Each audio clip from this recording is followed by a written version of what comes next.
I'm Mason Pelt for Push ROI. I want to explain the best piece of advice that I've ever gotten related to business. It's actually two pieces of advice from two different people, and I'm going to make them into one thing because it's one cohesive point. First thing, when you are looking to work with somebody, and it doesn't matter the nature of the relationship, it could be business partner, it could be a investor or a service provider. You look for two things above all else. Do they understand how the world works, the world that they are going to occupy? And do they know how they fit into that world? If those two things are yes, you can pretty much work past every other issue. If someone has a fundamental perceptual issue, either of how the world that they are in works or how they fit into that world, you're going to have a lot more problems, and they're all going to stem from that perceptual issue. Let me give an example.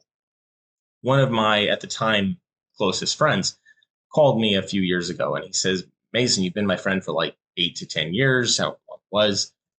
You've been really reliable. I love you, man. It's so good to talk. Thank you.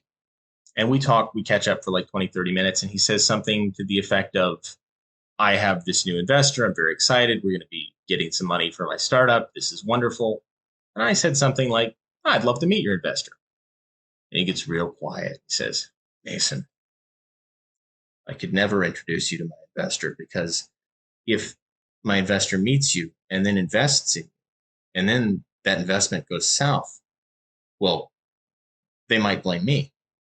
I've used that example before because it's just so ridiculous. If you think it's ridiculous, it's because you understand how investors at that stage work, which is to say, if you're an angel investor, you live and die on deal flow.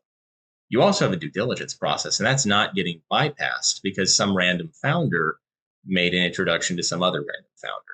Even if you invested in that founder, you're still not bypassing due diligence. You're going to look at the deal. You're probably going to be grateful that you got to look at another deal because, maybe it will be something that you think is worth investing in. That was my very dear friend, someone I would have said was my closest friend. He sounds completely insane, but he wasn't. The reality was his logic was entirely consistent, and that's the second point. People's logic is very consistent internally most of the time. The issue is that they are dealing with bad perception.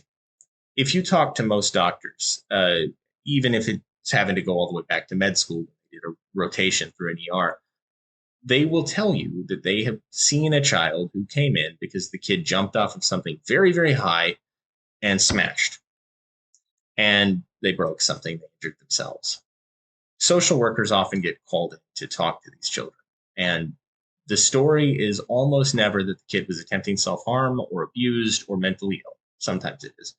Most of the time, though, the story is the kid simply believed they could fly, bounce, or land.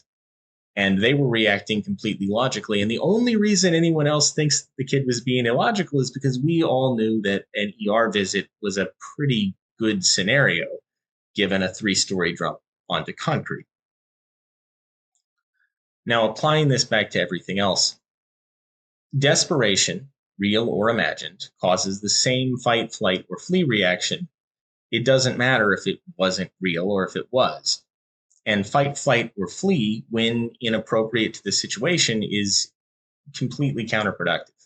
It's how you end up with people who will hoard resources, say things to get what they want in the short term that are very much against their long-term interests. Fear response is bad.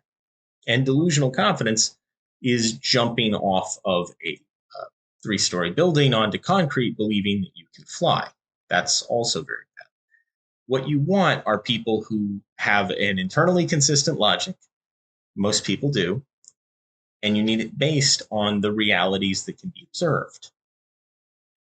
This is, maybe an interesting video, maybe not. This whole YouTube project is just to test some things. But if you enjoy the content, please subscribe.